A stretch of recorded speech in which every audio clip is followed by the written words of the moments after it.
Vegas, the city of dreams, right? Shiny casinos, big money, and everyone's hoping to get lucky. But what if I told you there was another game being played, a much riskier one? This is Dennis Nikrasch. He wasn't just trying to win, he was out to steal. And he was really good at it. We're talking millions of dollars, pulled right out from under the casino's noses. Dennis was playing chess while everyone else was playing checkers. From a locksmith to the mob to a $16 million operation. How did he do it? For years, he got away with it. But every con has an end. We modeled the entire thing to tell you about the unbelievable story of Dennis Nikrasch, the locksmith who scammed Vegas casinos out of millions of dollars.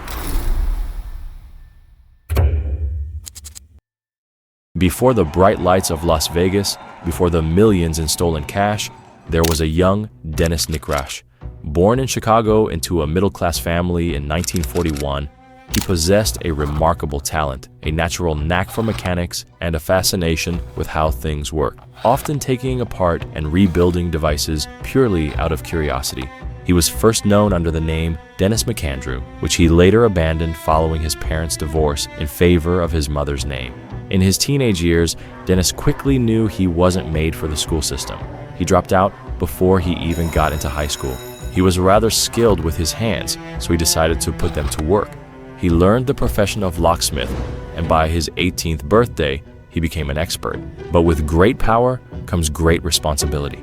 Dennis wasn't ready for that yet. He quickly realized that he had learned skills that could be used in other ways. Locks and bolts soon became his world. Dennis takes advantage of his position to break into dozens of houses and shops in the neighborhood without getting caught. Soon enough, Dennis started having quite some money in his hands and a certain reputation as a little prodigy. But as discreet as he was, the rumors of his exploits spread and attracted a certain family, the New York Genovese crime family. The Genovese family made Dennis an offer he couldn't refuse: rob a number of houses, cars, and jewelry stores. As expected, Dennis would go on to rob tens of houses and shops. Everything went smooth, until in 1961, the police brought the operation down and arrested Dennis in the middle of a burglary when he was barely 20 years old. Police managed to connect Dennis to several other unsolved cases, and he found himself sentenced to 10 years in prison. He was released in 1970 after 9 years behind bars. With no money and a terrible criminal record, Dennis decides to leave Chicago and fly to Las Vegas to try his luck, although he already knows he won't need it. Just like Dennis, you don't want to leave things to luck. If your personal information gets leaked, it can easily end up on the dark web. Your name, date of birth, social security number, banking details, everything could be out there. This makes you a target for scammers and people who steal identities. And unfortunately, the companies that are responsible for your data face little to no consequences. This is why we use Aura, the sponsor of today's video. Ever wondered why your inbox is flooded with spam? Or why you get random texts from shady companies trying to sell you stuff? Data brokers collect and sell your personal information without your permission. They make millions selling this data to marketers, scammers, and even stalkers. Recently, we've had a team member's whole identity stolen. And you think it'll never happen to you or someone you care about until it does. Aura is an all-in-one digital security platform that keeps you safe online by doing all the hard work for you. They will constantly monitor the dark web and alert you if they find any of your personal information, credit cards, bank accounts, and any of your private information that could be used against you. They also have a built-in VPN with over 100 virtual locations, and if anything goes wrong, Aura has got you covered with up to $5 million in identity theft insurance. Don't leave yourself vulnerable to these companies and scammers. Try Aura for free for 14 days by clicking the first link in the description or scan the QR code on the screen. 14 days is more than enough time to discover where your data is being exposed and sold. Thank you, Aura, for sponsoring this video. Dennis takes an interest in slot machines. With his expertise as a locksmith and burglar, there was surely something to do. He would then spend the next 5 years thinking about how he could force the slot machines to trigger the jackpot exactly when he wants. Drawing on his locksmith past, he kept a set of old tools, believing they could be put to good use. In 1975, he began putting his plan into action. At first, it seemed rather simple. He was equipped with a slider, also known as a shove knife. Dennis easily opened the slot machines of the time. He then simply activated the mechanism that triggered the jackpot, and the money was his. But the casinos quickly realized they were losing money. Slot machine manufacturers redesigned the machines to make them harder to open. But Dennis wasn't just anyone. He was a prodigy. He could understand and replicate the shape of a key just by looking at the lock. He then bought one of the new models to practice at home. Using a key he recreated, he managed to open the machine. Now, he had to manually align the reels on the winning 7 combination to trigger the jackpot. He had to do all this in under 5 seconds before the machine's security would kick in. Dennis's run would last 7 years, from 1976 to 1983. During that time, he stole an estimated $10 million, which would be $31 million in today's money. He spaced out his robberies, never hitting the same casinos twice in a month.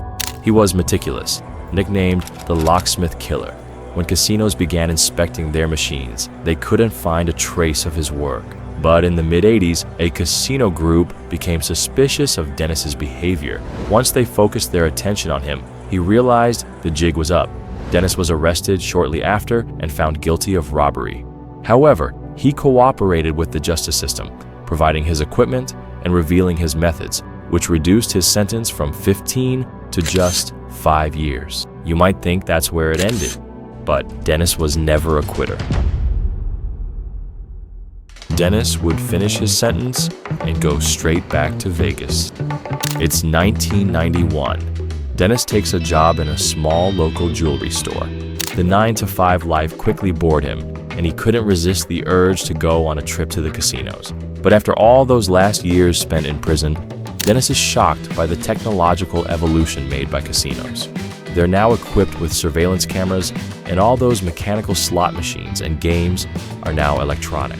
Dennis knows nothing about electronics, and all his old tricks have become completely ineffective. But it takes more for Dennis to discourage him, and he sees these obstacles as a new challenge to take up. He's aware that he will not go far on his own with his old methods. He therefore decides to get closer again to the Genovese family, more particularly Eugene Bulgarino. Eugene is rich and has a perfectly clean criminal record, which makes it easy for him to buy not 1 but 2 of these new slot machines. They would both spend weeks trying to open the machines to study their blueprint, disassemble each part, and run a bunch of tests to understand how to control them without getting caught. During his time in Las Vegas, Dennis learned everything he could about the new technology. He identified the weak points of the machines and understood that the jackpot could only be triggered by an electronic chip located at the heart of the machine. And that was his target. Dennis successfully created his own chip and developed a code that would overwrite the existing one in the slot machines. This code would enable the next player to win the jackpot on the first try. After each jackpot, authorities inspect the winning machines to ensure there has been no foul play. That's why the chip was designed to erase itself immediately after use, leaving no traces of cheating. Even with his perfect design, Dennis would still face the challenge of surveillance cameras. For the plan to work, making this brilliant chip wasn't enough. Dennis and Eugene assembled a dream team of accomplices. Dennis's wife and brother and 10 more were recruited from Phoenix to play or monitor the rigged machines. The team rehearsed the heist in a full-scale replica of the casino, built in one of the members' basement. Crucial to their operation were the blockers. Their job was to obstruct the view of security agents and surveillance cameras, preventing anyone from seeing what Dennis was doing at the machines. After extensive rehearsals, it was time for the real thing. The crew choose Harrah's Hotel and Casino on the Las Vegas Strip as their target. At Harrah's, the machines they are after are near an exit with minimal camera coverage. Previously, the crew meticulously documented camera angles and positions in Harrah's, replicating them in their makeshift casino. The blockers trained for months, achieving perfect synchronization. On July 4th, 1997, Dennis and his crew get into Harrah's at different times to avoid suspicion. They spread out, pretending not to know each other. Communication is strictly forbidden. Once everyone is in position, it's Dennis's turn to execute the plan. Entering the casino last, Dennis locates the slot machine and pulls out the tools hidden under his shirt.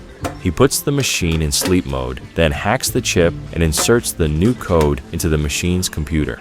All of this in just a few seconds. Collecting the money would be the next step, but not so fast. It would be too risky for Dennis to win the jackpot.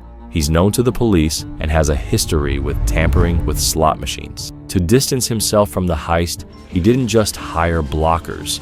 Some accomplices played collectors. Their job is to collect the money after Dennis finishes his task. After concealing his tools under his shirt, Dennis quickly exits the casino, having been inside for only 4 to 5 minutes. The blockers scatter around, allowing the collector to play the rigged machine, knowing full well that the jackpot is theirs, all under the watchful eyes of the cameras. The plan was executed flawlessly.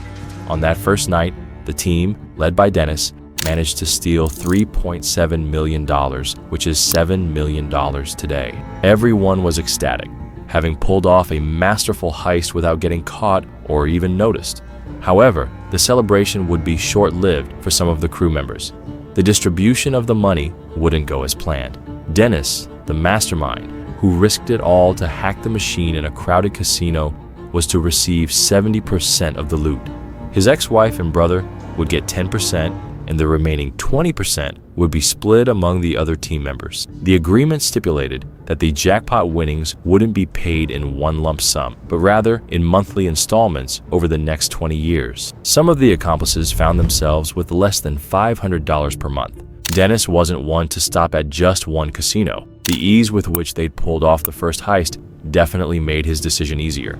So, despite the growing discord, they continued as a team for months. Dennis and crew spent months refining the plan, always seeking new targets. They would go on to hit big casinos like the Rio and the Luxor. In total, they won millions in cash and at least 7 cars, which were immediately resold for profit. Around 10 jackpots were triggered across 6 Las Vegas casinos. However, the inherent risk was that more people involved increased the chances of betrayal, and for that exact reason, the whole operation would get shut down. By the late 1990s, Dennis was considered a criminal mastermind, intelligent enough to avoid leaving any incriminating evidence. But one day, the FBI intercepted one of his conversations where Dennis invited his former partner Eugene to his home to discuss future plans. The FBI quickly got a warrant and waited for Dennis to leave his house. They then planted listening devices, hoping to record the upcoming conversation. As Eugene arrived and the two began to talk, agents heard everything. Eugene discussing their life's project, the money they'd stolen from casinos, details of previous heists, and their future plans, including the techniques they intended to use. The FBI now had all the evidence needed to bring down the mastermind. They broke into his home that same evening in June 1998 and placed him under arrest. The names of other accomplices arrested by the FBI were not made public. Dennis claimed not to know them. To get a lighter sentence, he quickly pleaded guilty to charges of conspiracy, money laundering, and transporting stolen goods. He also decided to reveal all his secrets and methods to show casinos' vulnerabilities. Dennis received a sentence of 7.5 years in prison. In December 1998, at the time of his arrest, it was discovered that Dennis had planned to target a huge jackpot before fleeing to France. This jackpot was the Megabucks, worth $14 million. It would have been his final hit. Dennis dedicated his entire adult life scamming casinos, which ultimately brought him nearly $16 million. Dennis was released from prison in 2004 and died 6 years later of unknown causes. If you like our video style and curious about our animations, we made a package with over 60 assets, 3D animations, and pictures that you could use in any way you see fit, completely free of charge. Click the link in the description and claim our gift to you. Subscribe, and we'll see you on the next one.